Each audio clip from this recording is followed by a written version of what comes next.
Alors je reviens sur la question des, des travaux de Michel Gauquelin qui sont consacrés aux maisons astrologiques, même s'il n'emploie pas cette expression nécessairement.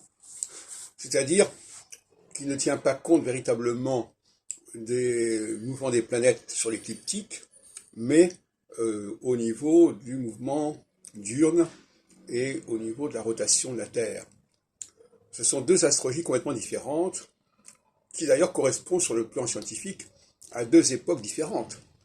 Savoir si une planète est au-dessus ou en dessous de l'horizon n'exige pas les mêmes connaissances scientifiques et astronomiques que de savoir si elle est dans telle ou telle constellation ou en rapport avec tel et tel aspect.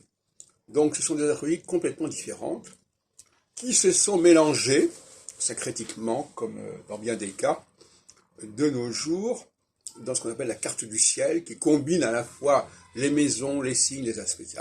Mais ça, c'est quand maintenant, c'est irrecevable quelque part sur le plan scientifique et même sur le plan historique. Là, nous en sommes là.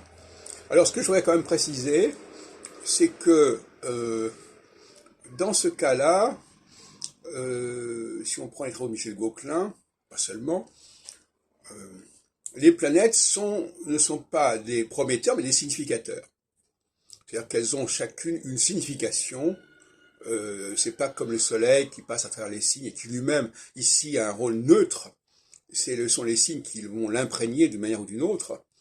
Eh bien, là, les planètes sont des significateurs et ce sont les pointes des maisons qui sont les prometteurs, en quelque sorte.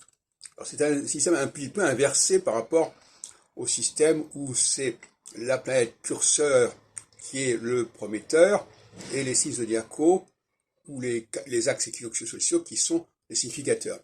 Bon, il faudrait réfléchir à ce sujet, mais je voudrais quand même que l'on en ait conscience.